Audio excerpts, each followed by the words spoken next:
ਮੰਦਭਾਗੀ ਖਬਰ ਗੁਰਾਇਆਂ ਤੋਂ ਸਾਹਮਣੇ ਆ ਰਹੀ ਹੈ, ਜਿੱਥੇ ਦੇ ਪਰਿਵਾਰ ਦੇ ਵੱਲੋਂ ਆਪਣੇ ਪੁੱਤਰ ਮਨਦੀਪ ਨੂੰ ਸੁਪਨੇ ਪੂਰੇ ਕਰਨ ਦੇ ਲਈ ਵਿਦੇਸ਼ ਭੇਜਿਆ ਸੀ। ਪਰ ਤੁਹਾਨੂੰ ਦੱਸ ਦਈਏ, ਲੱਖਾਂ ਰੁਪਏ ਖਰਚ ਕਰਕੇ ਵੀ ਭਰਾ ਨੂੰ ਜ਼ਿੰਦਾ ਵਾਪਸ ਨਹੀਂ ਲਿਆ ਸਕਿਆ ਇੱਕ ਭਰਾ।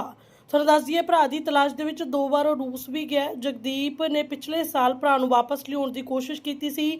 ਪਰਿਵਾਰ ਦਾ ਕਹਿਣਾ ਹੈ ਕਿ ਜਦ ਤੱਕ ਇਨਸਾਫ ਨਹੀਂ ਮਿਲਦਾ, ਮਨਦੀਪ ਦਾ ਅੰਤਿਮ ਸੰਸਕਾਰ ਨਹੀਂ ਕੀਤਾ ਜਾਵੇਗਾ। ਰੂਸ ਅਤੇ ਯੂਕਰੇਨ ਦੇਸ਼ ਦੇ ਵਿੱਚ ਹਾਲੇ ਵੀ ਜੰਗ ਜਾਰੀ ਹੈ ਤੇ ਪਤਾ ਨਹੀਂ ਕਿੰਨੇ ਲੋਕ ਇਸ ਜੰਗ ਦੇ ਵਿੱਚ ਆਪਣੀਆਂ ਜਾਨਾਂ ਗਵਾ ਚੁੱਕੇ ਨੇ। ਤੁਹਾਨੂੰ ਦੱਸ ਦਈਏ, 3.5 ਸਾਲ ਤੋਂ ਜ਼ਿਆਦਾ ਦਾ ਸਮਾਂ ਹੋ ਚੁੱਕਾ ਹੈ। ਮਨਦੀਪ ਜੋ ਕਿ ट्रैवल एजेंट के झूठे लारे दे विच फस के रूस चला गया सी। जबरन उसनू रूस आर्मी दे विच भर्ती करवाया गया, जिस तो बाद परिवार दे वल्लों उसनू लभण दे यतन किए गए। पिछले साल मनदीप दा भरा जगदीप खुद उसनू लभण वास्ते रूस गया सी, पर लाखां रुपए लगा के भी अपने भरा नू जिंदा वापस नहीं लिया पाया। दस दईए कि बीते दिनी मनदीप दी डेड बॉडी उसके घर गुराया विखे पहुंची है। परिवार दा रो रो के बुरा हाल है। बेहद माड़े हालातों तो परिवार जिहड़ा गुजर रहा है। परिवार का कहना है कि उन्हों का पुत पहला ही हैंडीकैप सी अते रूस आर्मी दे विच उसनू मरण दे लई अगे कर दिता गया है। सो परिवार लगातार इंसाफ की गुहार लगा रहा। उन्हों का कहना है कि जब तक इंसाफ नहीं मिलेगा, जब तक डोंकरां नू पुलिस गिरफ्तार नहीं कर लेंदी, उदों तक संस्कार नहीं किया जाएगा।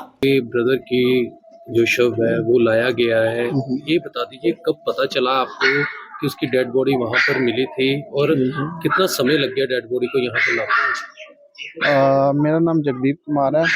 मेरा ब्रदर जो पिछले 1 साल 8 महीने से रशिया आर्मी में लापता था, उसका हाल ही में मुझे पता चला जब मैं रशिया होके आया हूँ अक्टूबर नवंबर महीने। दिसंबर में मैं वापस आया हूँ, तो अक्टूबर 20 तारीख को ही पता चल गया था 2025 को कि उसकी डेथ हो चुकी है। और उसकी जो डेथ है वो 19/3/24 को ही हो चुकी है। इसमें हम जो समझते हैं कि इसमें सबसे बड़ी जो नालायकी है वो हमारी इंडियन एम्बेसी है या मेरी मिनिस्ट्री है, जिन्होंने जो हमारे डीएनए करवाए गए थे 2025 में फरवरी में, तो वो डीएनए उसी टाइम उनको प्रोवाइड करवाने चाहिए थे उनको, क्योंकि डेथ तो बहुत पहले की इशू कर रखी है उन्होंने। बॉडीज रिकवर करने में उनको थोड़ा सा टाइम लगा था रशियंस को, मगर उन्होंने फिर भी बॉडीज रिकवर करके रखी हुई हैं। बॉडीज उनके पास इस कंडीशन में है कि बॉडी को पहचान नहीं सकता कोई भी, तो इसलिए डीएनए प्रोवाइड करवाया गया था परिवारों की ओर से कि शायद ये सिचुएशन हो सकती है। मैंने सबको अवेयर किया था इसके बारे में। मेरे साथ 13 फैमिलीज और हैं जो अलग अलग स्टेट से हैं। आजमगढ़, यूपी, बिहार, जम्मू कश्मीर हो गया, ऐसे अलग अलग स्टेटों से हैं भारत की। तो सबकी कंडीशन यही है कि तकरीबन 14 से 15 लोगों की, जो मेरे ग्रुप के थे, सबकी डेथ हो चुकी है, जो मुझे वहाँ से इंफॉर्मेशन मिली है, जो मुझे वहाँ से मेरे लॉयर ने प्रोवाइड करवाई है। बात की जाए मुझे कैसे पता चला, तो मैं मॉस्को पहुँच के जो अपनी जानकारी इकट्ठी करा था उसी के तहत मुझे सेंट पीटरबर्ग जाना था, वहाँ से कमांडरों से मिलना था, वहाँ के सोशल सेंटर पे जाना था, क्योंकि मैं मॉस्को के सारे सोशल सेंटर छान चुका था, वहाँ से मुझे कोई जानकारी नहीं मिली थी। उन्होंने मुझे यही कहा था, आप पीटरबर्ग जहाँ से इन लोगों की भर्ती हुई है आप वहीं पे चले जाइए। तो मैं वहीं पे जाने का फैसला किया। तो कमांडरों से मिला और क्या नाम है, वहाँ के सोशल सेंटर गया, वहाँ से लिस्टें निकलनी शुरू हो गई कि बारी बारी करके किन लोगों की डेथ हो चुकी है। मगर उसमें भी 5 लोग मिसिंग थे, जिनमें मेरे ब्रदर का नेम था मनदीप कुमार का। तो मैं कमांडर से रिक्वेस्ट की कि मेरे भाई के बारे में अभी भी कुछ पता नहीं चल रहा है, और ये उसके साथ 4 लोग और हैं जो उसी के साथ थे। उनमें से कुछ बंदों का उसने मेरे को मौके पे ही बता दिया कमांडर ने कि 3 बंदों की डेथ हुई है। तो मैंने और रिक्वेस्ट की उसको कि आपको जो भी चाहिए मेरी ओर से, आपको पैसा चाहिए, मैंने सब कुछ अपनाया, लालच दिया मैंने उस बंदे को, मगर उसने कुछ नहीं लिया। और उसने कहा कि मैं कोशिश करता हूँ, एक बार लास्ट कोशिश करूंगा। और उसने मेरा डीएनए करवाया वहीं पे। तो जब उसने मेरे साथ डीएनए की बात की, तो मैं उसको बोला था कि मेरी एम्बेसी ऑलरेडी डीएनए हमने सबमिट कर रखे हैं, जहाँ रिपोर्ट सबमिट कर रखी है हमने। तो उन्होंने यही बात मेरे मुंह पे बोली कि अभी तक ना तो आपकी इंडियन एम्बेसी ने हमारे तक अप्रोच की है बॉडीज रिकवर करने के लिए और जहाँ इंफॉर्मेशन लेने के लिए। तो मैं हैरान हो गया कि चलिए सर आप डीएनए कीजिए। तो डीएनए जैसे ही हुआ, तो डीएनए तो पहले भी भारत सरकार द्वारा करवाए गए थे, जब दिल्ली में डीएनए हुए तो वो डीएनए रिपोर्ट क्या वहाँ पहुंची नहीं थी? अब भारत से वो जो डीएनए हुए थे वो इंडिया से होके वहां रिपोर्ट जानी थी अम्बेसी के पास। अम्बेसी के पास तो पहुंच गई, अम्बेसी ने आगे नहीं दी किसी को भी, वो उनके पास ही पड़ी हैं। जो रशिया में इंडियन हाँ, इंडियन अम्बेसी मॉस्को है जो जहां भी मैं गया, जहाँ मॉस्को के लगा लीजिए, इस अक्टूबर में 2025 में मैं गया हूँ। जहाँ फिर मैं सेंट पीटर्सबर्ग में वर्ग में गया हूँ। सोशल सेंटर जितने भी उनके सोशल सेंटरों पे बात की है, उन्होंने सबने यही कहा है कि आपकी एम्बेसी ने हमारे तक अप्रोच नहीं की, या उनके बारे में कोई जानकारी निकालने की कोशिश नहीं की है। तो डायरेक्ट तो वो बता ही नहीं सकते किसकी बॉडी कहाँ पड़ी है, या कितने बंदों की डेथ डेली हो रही है वहां पे। तो ऐसे तो वो जब तक हम पूछेंगे ही नहीं किसकी डेथ हो रखी है, या इन बंदों की जो लिस्ट थी मेरे पास, जो 13 बंदों की लिस्ट थी, मैं उसी पे जो काम कर रहा था। कमांडर ने मुझे बोल दिया था लास्ट टाइम कि डीएनए हो चुका है तुम्हारा, 1 हफ्ता वेट करो, तुम मॉस्को चले जाओ। मैंने उसको बोला था कि आप लोग बॉडीज कहाँ रखते हो, मैं वहां भी जाके एक बार चेक करके आना चाह रहा हूँ। तो उन्होंने यही बोला था कि हम जो बॉडीज जो एक जगह इकट्ठी होती हैं, जिनकी डेथ हो जाती है, तो वो रुस्तम में है। वो यहाँ से कम सेंट पीटर्सबर्ग से ही 500 किलोमीटर का दूर का एरिया है। तो वहां पे आप मत जाइए, वहां पे ड्रोन वगैरह या गोली वगैरह चलती रहती है। तो उन्होंने मुझे मना कर दिया जाने से। उन्होंने कहा कि फिर मैंने रिक्वेस्ट की कि फिर मैं करूं क्या। मुझे पता है कि मैं दूसरी बार आया हूँ, और मैं ये नहीं जानता कि मैं आगे यहाँ पे आ पाऊंगा या नहीं आ पाऊंगा, क्योंकि हम लोगों की कंडीशन ही ऐसी बन चुकी है, आर्थिक तौर पे लगा लीजिए, क्योंकि मैं पैसे मांग मांग के या इकट्ठे करके रशिया जा रहा था हर बार। तो वहां पे फिर कमांडर ने तरस कह लीजिए, या फिर ऊपर वाले की देख लीजिए कि जहाँ मनदीप पे तरस आ गया उसको, ऊपर वाले को, कि कमांडर ने बोल दिया कि मैं तुम्हें अपना लॉयर प्रोवाइड करवाऊंगा, तुम 1 हफ्ता वेट करो और मॉस्को चले जाओ, मॉस्को आके मेरा लॉयर तुम्हें मिलेगा। तो जैसे ही मैं मॉस्को आया, तो मॉस्को आके उसने मुझे खबर दी कि तेरे भाई की डेथ हो गई है, और उसकी जो बॉडी है वो और रुस्तम में डेथ पड़ी कब हुई हुई थी है। मनदीप? डेथ सर 19/3/24, जो मैंने आपको बताया, तकरीबन 2 साल ही हो चुके हैं डेथ को। तो वो अभी आपकी लास्ट जो बात हुई है वो कितनी तारीख को हुई थी? 3 मार्च 2024 को हुई थी सर हमारी लास्ट बात। उसमें भी अच्छा, उसने अर्मेनिया से ये 5 लोग गए थे रशिया, जी जी तो उसमें से आपका कोई रिश्तेदार भी था, एक हरियाणा का भी था और हाँ, दोनों आपके गाँव के भी थे। उसमें से 4 लोग वापस आ गए थे, और ये वहां पे रुक गया था क्योंकि इसके पास थोड़ा सा वीजा भी था। और इसके पास जब ऑलरेडी हम एजेंटों से बातचीत कर रहे थे लगातार, उस टाइम उन्होंने बोला था कि 4 बंदों के हम जो वापस आ गए उनके पैसे वापस कर देंगे। जो ये लड़का है इसको हम काम दिलवा देंगे वहीं पे, जहाँ फिर थोड़ा टाइम रुक के हम आगे निकाल लेकिन देंगे। कैसे देखते हैं कि ये मनदीप हैंडीकैप था, उसके बाद भी उसे रशियन आर्मी में भर्ती किया गया? ये बातें तो मैं अपनी मिनिस्ट्री को या अपनी इंडियन एम्बेसी को बार बार बोलता रहा हूँ, टाइम टाइम पे उनको मेल्स भी करता रहा हूँ, जब मैं अपनी स्टेट गवर्नमेंट को भी बोलता रहा हूँ, आप कम से कम हमारी इंडियन अथॉरिटी को कम से कम एक लेटर लिख के ही जवाब मांग लीजिए उनसे, कि जहाँ उनको वहां से रिकवर करने के लिए बोला जाए। जो पंजाब से यहाँ अभी तक जो हमारे सीएम साहब है, पिछले मैं 1 साल 1.5 साल से शोर मचा रहा हूँ, मगर अभी तक उनके लफ्ज नहीं निकले। अभी तक कितने अपने पंजाब के कुछ नौजवान हैं जिनकी डेथ हुई है। अभी एक मलेरकोटले का लड़का है जिसकी डेथ हो चुकी है, अमृतसर से है जिसकी डेथ हो चुकी है, जम्मू कश्मीर से है जिसकी डेथ हो चुकी है। ऐसे अगर गिनाने आऊं तो भारत के अलग अलग कोनों से पता नहीं एक एक परिवार के दो जी मर चुके कितने हैं। भारतीय होंगे वहां पे? सर जो तकरीबन जो मुझे पता चला था 800 से 900 अभी भी वहां पे लोग फंसे हुए हैं। अच्छा जगदीप, बात की जाए तो अब आपके भाई का शव जो घर आ चुका है, जी। लेकिन आपकी तरफ से कहा जा रहा है कि संस्कार नहीं अभी किया जाएगा, कारण क्या है? क्या कोई डिमांड है क्या? सर अभी जो मैंने बोला कि पहले भी ना तो पुलिस प्रशासन की ओर से अभी तक कोई कार्रवाई की गई है एजेंटों के ऊपर। मैं बार बार टाइम टाइम पे इनको मेल डालता रहा हूँ, या फोन करके खुद भी पूछता रहा हूँ। 4 एसएसपी हमारे जलंधर जिला के बदल चुके हैं, 8 एसएचओ बदल चुके हैं, 3 एएसआई बदल चुके हैं, मगर कार्रवाई तो की तो खड़ी है। ना तो उनको कल पकड़ा गया था, ना उनको आज लेकिन पकड़ा एक गया जो है। मेन एजेंट था अंकित डोंकर, उसे तो अमृतसर पुलिस ने पकड़ लिया था। और उसको इस केस में नहीं ना पकड़ा, उसको किडनैपिंग के केस में पकड़ा था। ये तो अभी वहां से शिफ्ट करके जनवरी से ये प्रोटेक्शन वारंट पे यहाँ लाना चाह रहे हैं। वो प्रोटेक्शन वारंट ही पता नहीं इनको मिलना है, 1 साल से ऊपर का टाइम हो तो चुका है। संस्कार कब किया जाएगा?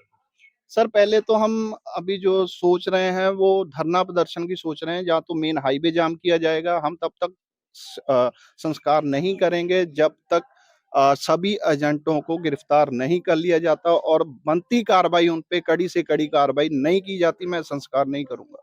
तो और भी कोई डिमांड है? नहीं सर, और क्या करूंगा, सेंट्रल गवर्नमेंट से या अपनी केंद्रीय गवर्नमेंट से क्या करूंगा, क्योंकि मैं उनको बार बार बोलता हूं, उनसे तो मैं लगातार मीटिंगें करता आया हूं, क्योंकि इंडियन अथॉरिटी की ओर से बोला गया था कि अब से जो जब मनदीप लोग मेरा भाई फंसा था और उसके साथ और कई लोग फंसे थे, तो इंडियन गवर्नमेंट की ओर से बोला गया था रशियन गवर्नमेंट को कि और जो इंडियंस हैं वो भर्ती नहीं किए जाएंगे। उसके बावजूद भी एजेंट इतने सक्रिय हैं, जहाँ धड़ल्लेबाजी चल रही है या स्कैम चल रहा है, लगातार इंडियंस लोग जो है ज्वाइनिंग हो रहे हैं, लगातार मर रहे हैं परिवार। अभी भी 33-34 केस हैं जो मिसिंग है, सबके कॉल आ रहे हैं। अभी मेरे को खुद को ही नहीं पता आगे क्या करना है, तो मैं उन परिवारों की क्या हेल्प करूंगा। तो अभी राजा वड़िंग आ रहे हैं यहाँ? हाँ जी, उन्होंने बोला है कि आधे पौने घंटे में आने वाले हैं। संत सीचेवाल जी भी आने वाले हैं, क्योंकि इन लोगों ने मेरी बहुत ज़्यादा हेल्प की है। और जलंधर से प्रगट सिंह जी हैं, जो जिन्होंने मेरी काफ़ी आर्थिक तौर पे भी हेल्प की है। उसके अलावा जो अगर मैं कहूँ किसी ने मेरी हेल्प की है तो नहीं। ठीक। मेरा नाम देव है, मैं नजफगढ़ दिल्ली से रहने वाला हूँ। मनदीप के ब्रदर की डेथ हो गई थी, उसका शव अभी कल लाया गया जी है रात को।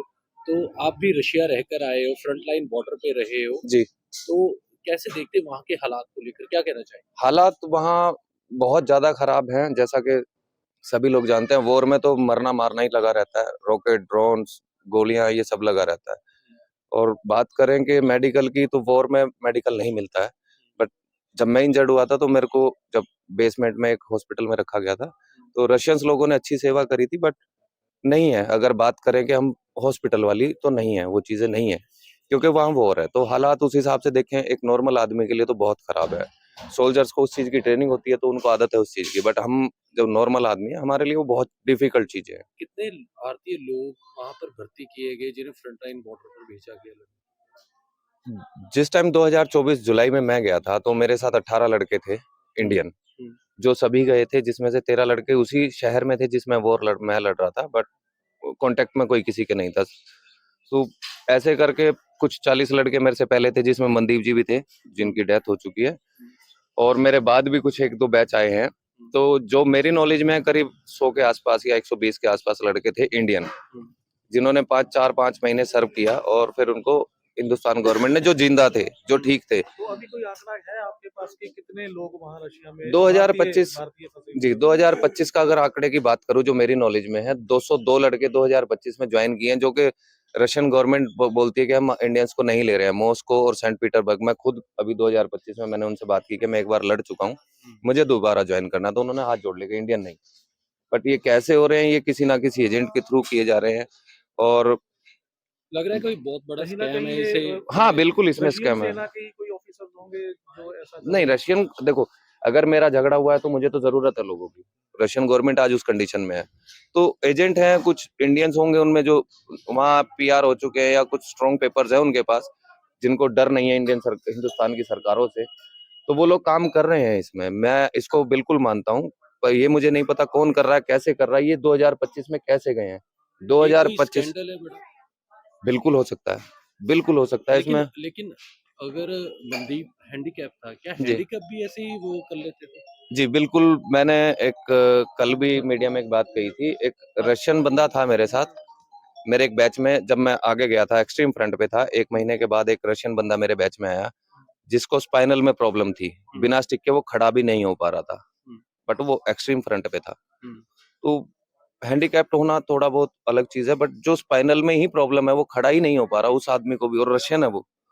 तो सोच सकते हैं हालात किस तरीके के, और रशियन गवर्नमेंट को किस लेवल पे जरूरत है लोगों की, लड़ने वालों की। जैसे जगदीप ने बताया कि डीएनए यहाँ से करके भेजे गए थे, लेकिन जी वहाँ पे मॉस्को इंडियन एम्बेसी जो है, जी, उन्होंने आगे डीएनए प्रोवाइड ही नहीं करवाए। तो ऐसे क्या लग रहा है कि जो इंडियन एम्बेसी है मॉस्को, क्या वो कोई भारतीय लोगों को लेकर चिंतित नहीं है? बिल्कुल। मैं इस बात पे एक ही बात कहना चाहूंगा, हमारी इंडियन गवर्नमेंट, जो विदेश मंत्रालय, इस यहाँ से गाइडेंस दी जाती है, वहाँ लोगों को बहुत डिले है। मैं एक बार एम्बेसी गया था, जगदीप भाई के साथ में ही था, तो एक लड़का आया हुआ था, उसका किसी ने पासपोर्ट छीन लिया था मार के। वो बेचारा 3 महीने से चक्कर काट रहा था, बोलते हैं पुलिस में जाओ, यहाँ जाओ। उसको एक व्हाइट पेपर नहीं दिया गया, वो घर आ जाता। वो बोल रहा है सर मुझे घर जाना, टिकट मैं अपनी करा लूंगा, नहीं दिया। तो एम्बेसी, मेरे को नहीं लगता कि एम्बेसी कुछ काम कर रही है। बात करें 2024 में जब हमें वापस भेजा गया था, उस टाइम जो सेंट पीटरबर्ग में जो एम्बेसी है, वहां पे एक अनिल जी थे उत्तराखंड से, उन्होंने हमारी बहुत हेल्प की और बहुत अच्छे से हमें समझा के हमारी टिकटें टुकटे करा के सब, जितने 18 लोग थे हम, हमें सबको वापस भेज दिया था। बात करें मॉस्को एम्बेसी की, तो मॉस्को एम्बेसी से मैं बिल्कुल सेटिस्फाई नहीं हूँ। मुझे बहुत दुख है इस बात का कि आप इतने बड़े ऑफिसर्स हैं, वहाँ बैठे हैं, आप देश को रिप्रेजेंट कर रहे हैं, वहाँ चीजें कर रहे हैं, फिर हमारी हेल्प क्यों नहीं हो रही। लेकिन कई वीडियोस भी सामने आए हैं जिसमें भारतीय लोग कह रहे हैं, चाहे पंजाब के अलग राज्यों में हैं, वो कह रहे हैं कि हमें जबरी उस रूसी सेना में जबरदस्ती भर्ती किया जा रहा है। तो वहाँ पे जबरदस्ती कैसे भर्ती किया जाता है? सर जबरदस्ती तो मैं आपको अपने घर के अंदर नहीं घुसा सकता। आप मेरे घर के बाहर खड़े हो, मैं अंदर नहीं ले जा सकता आपको, ये चीजें गलत है। हाँ, जो ये हो रहा है उसके पीछे एक रीजन है, हमारे हिंदुस्तान में, खासकर हमारे पंजाब, हरियाणा और राजस्थान में जो नए बच्चे हैं, जो 22, 20, 21 साल के हैं, उनको बड़ा करने की चाहत है। वो बड़ा करने की चाहत में पैसा कर्जे पे उठाते हैं, एजेंट से मुलाकात करते हैं, एजेंट उनको रशिया भेज देता है, क्योंकि आज सबसे इजी रशिया जाना है।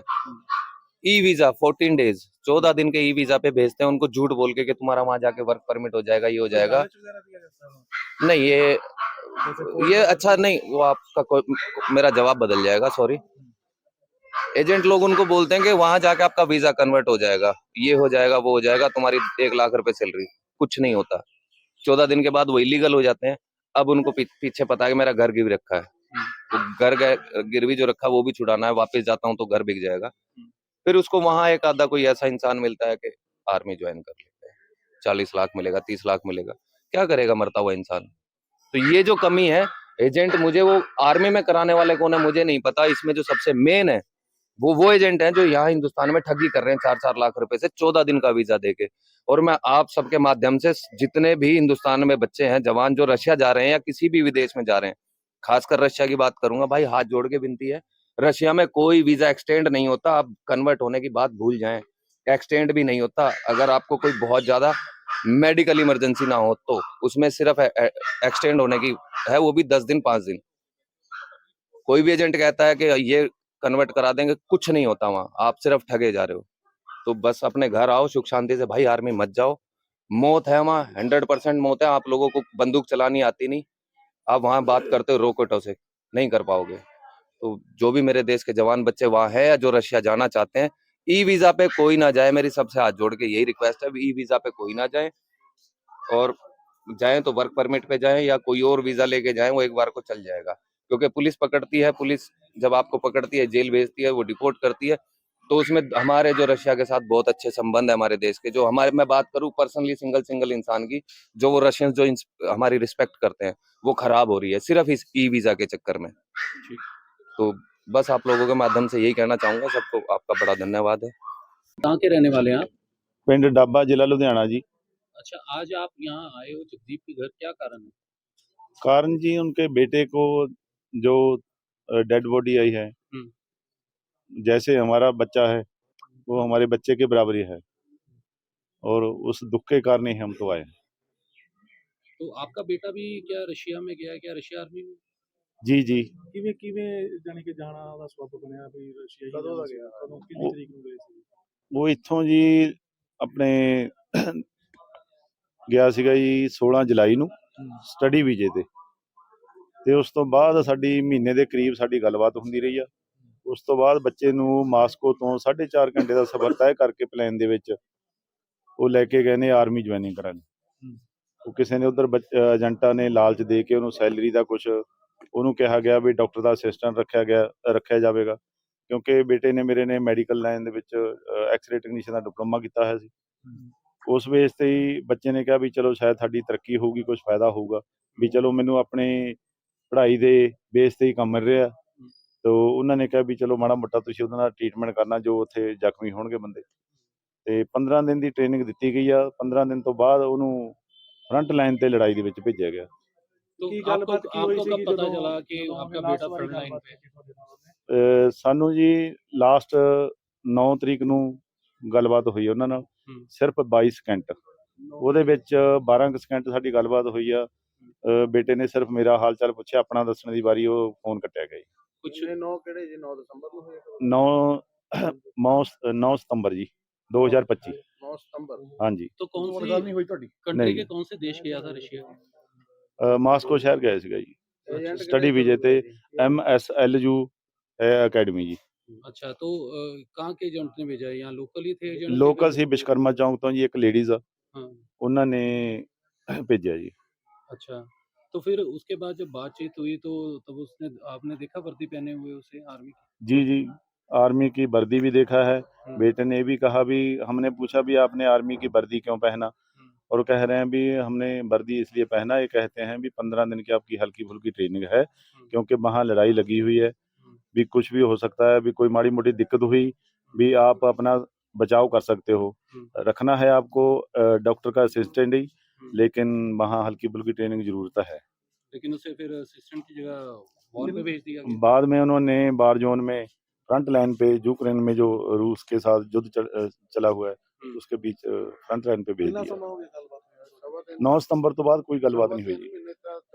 ਸਾਨੂੰ ਜਾਣੀ ਕਿ ਵੀਡੀਓ ਉਹਨਾਂ ਦੀ ਦੇਖਣ ਤੋਂ ਬਾਅਦ ਕਿਸੇ ਨੇ ਦੇਖੀ ਆ, ਔਰ ਸਾਨੂੰ 11 ਸਤੰਬਰ ਨੂੰ ਪਤਾ ਲੱਗਿਆ, 2 ਦਿਨ ਬਾਅਦ। 2025 में भेजा गया। ਹਾਂਜੀ 2025 ਦੇ ਵਿੱਚ। तो कर्ज लेकर भेजा था आपने? ਹਾਂਜੀ, ਆਪਣਾ प्लाट में गहने रख के कितना बच्चे ਨੂੰ कर्जा- भेजा। कितना कर्जा लिया था? हमने ये 7.5 लाख रुपया लिया था, और 4.5 लाख तो एजेंट ने ले लिया, बाकी कुछ उसका जाने का कुछ खर्चा हो गया, टिकट का हुआ, सारा डाल के 6.5 लाख रुपया उनका उधर ही लग गया। तो पुलिस में शिकायत दर्ज करवाई एजेंट के खिलाफ?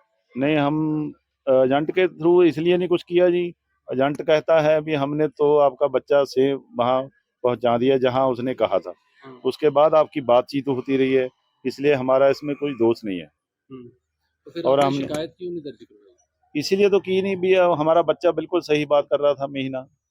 ਤੇ ਹੁਣ ਤਾਂ 3.5 ਮਹੀਨੇ ਹੋ ਚੱਲੇ, हाँ जी। ਗੱਲਬਾਤ ਨਹੀਂ ਹੋਈ, ਉਸ ਤੋਂ ਬਾਅਦ ਵੀ ਨਹੀਂ ਕੋਈ ਕੰਪਲੇਂਟ ਕੀਤੀ? ਫਿਰ ਹੁਣ ਤੁਸੀਂ ਨਹੀਂ, ਅਸੀਂ ਡੀਸੀ ਆਫਿਸ ਗਏ ਆ ਜੀ, ਉਹਨਾਂ ਨੂੰ ਕੰਪਲੇਂਟ ਦੇ ਕੇ ਆਏ ਆ ਬਈ ਇਦਾਂ ਦਾ ਕਰਕੇ ਵੀ ਸਾਡਾ ਬੱਚਾ ਰਸ਼ੀਆ ਗਿਆ ਹੋਇਆ, ਵੀ ਅੱਜ ਉਹਨੂੰ ਆਰਮੀ ਦੇ ਵਿੱਚ ਭੇਜਿਆ ਗਿਆ, ਤੇ ਉਹਨਾਂ ਨੇ ਕਿਹਾ ਵੀ ਸਾਨੂੰ ਐਪਲੀਕੇਸ਼ਨ ਦੇ ਜੋ, ਤੇ ਉਹਨਾਂ ਨੇ ਆਪਣੇ ਸਾਈਨ ਕਰਕੇ ਉਸੇ ਟਾਈਮ ਅੱਗੇ ਰੈਫਰ ਕਰ ਦਿੱਤੀ ਹੈ। ਤੇ ਉਸ ਤੋਂ ਬਾਅਦ ਸਾਨੂੰ ਉਹ ਦਿੱਤੀ ਗਈ ਹੈ ਜੀ 20 ਸਤੰਬਰ ਨੂੰ ਤਕਰੀਬਨ। ਤੇ ਉਸ ਤੋਂ ਬਾਅਦ ਕੋਈ ਕਿਸੇ ਨੇ ਨਹੀਂ, ਕੋਈ ਰਿਸਪੌਂਸ ਨਹੀਂ ਮਿਲਿਆ ਜੀ। ਸਿਰਫ ਇੱਕ ਆਪਣੇ CBI ਵਾਲੇ ਆਏ ਸੀਗੇ, ਤੇ ਉਹਨਾਂ ਨੇ ਆਪਣਾ ਬੱਚੇ ਦਾ ਸਾਰਾ ਕੁਝ ਪਤਾ ਲੈ ਕੇ ਚਲੇ ਗਏ, ਕਹਿੰਦੇ ਸਾਨੂੰ ਘਰ ਨਹੀਂ ਲੱਭ ਰਿਹਾ ਸੀਗਾ। ਮਹੀਨੇ ਡੇਢ ਮਹੀਨੇ ਬਾਅਦ ਆਏ ਨੇ ਉਹ ਸਾਡੇ ਕੋਲ, ਤੇ ਅਸੀਂ ਤਕਰੀਬਨ ਸਾਰੇ ਭੱਜ ਨੱਠ ਕਰ ਲਿਆ। ਉਸ ਤੋਂ ਬਾਅਦ 2 MPਆਂ ਕੋਲ ਵੀ ਜਾ ਚੁੱਕੇ ਆ, ਉਹਨਾਂ ਚੋਂ ਇੱਕ MP ਮਿਲਿਆ, ਤੇ ਇੱਕ ਨਾਲ ਕਾਲ ਤੇ ਹੀ ਗੱਲ ਹੋਈ ਆ, ਠੀਕ ਹੈ ਜੀ। ਤੇ ਉਹਨਾਂ ਦੇ PA ਸਾਹਿਬ ਨਾਲ ਹੀ ਗੱਲਬਾਤ ਹੋਈ, ਉਹਨਾਂ ਨੇ ਡਾਕੂਮੈਂਟ ਮੰਗੇ, ਉਹਨਾਂ ਦੇ ਦਿੱਤੇ, ਉਹਨਾਂ ਨੇ ਐਪਲੀਕੇਸ਼ਨਾਂ ਗਾਹਾਂ ਭੇਜ ਵੀ ਦਿੱਤੀਆਂ, ਤੇ ਇੱਕ ਦਾ ਰਿਸਪੌਂਸ ਆਇਆ, ਉਹ ਕਹਿੰਦੇ ਆ ਵੀ ਪ੍ਰੋਸੈਸ ਚੱਲ ਰਿਹਾ, ਤੇ ਉਸ ਤੋਂ ਬਾਅਦ ਕੋਈ ਗੱਲਬਾਤ नहीं हुई। उम्मीद है आपका बेटा अभी सही सलामत है? कुछ जानकारी और मिल पाई है इसके लिए? नहीं, फिलहाल तो अभी कुछ नहीं पता जी हमें भी बच्चा ठीक है या कोई गलबात है उसके साथ, कोई अचानक कोई ऐसी कोई प्रॉब्लम हो गया, हमें कोई पता नहीं है इसके बारे में, तो आपने क्योंकि 9 सितंबर के बाद हमारे कोई वार्तालाप ही नहीं हुई उससे। विदेश मंत्रालय से बातचीत की हुई? विदेश मंत्रालय के पास हम 2 दफ़ा चले गए जी, 3 नवंबर 2025 और 1 दिसंबर 2025, लेकिन अभी तक कोई रिस्पॉन्स नहीं मिला उन तरफ से। बस वो यही कह रहे हैं भी हमने तो बच्चे PMO दफ्तर जाके भी हमने एप्लीकेशन दे दिया, वो भी कह रहे हैं भी हमने तो जो बच्चे यहाँ आए हुए थे इंडियन सारे वापस भेज दिए हैं, भी हमारे पास कोई इंडियन बच्चा और नहीं है। लेकिन आपका बेटा नहीं आया? नहीं, बिल्कुल नहीं। तो फिर आप कैसे देखते हैं कि अभी आपके बेटे के बारे में जानकारी भी नहीं, शिकायत भी दर्ज करवाई है, बस आगे ये क्या- खबरें सुन सुन के दिमाग टेंशन में पड़े रहे हैं, सुबह शाम बस रोते रहते हैं। कितने साल का था? क्या नाम था उसका? 21 साल उम्र है जी, इस महीने में 10 तारीख को 22वां साल स्टार्ट होना है। नाम क्या है उसका? समरजीत सिंह। ठीक। Bureau report on point.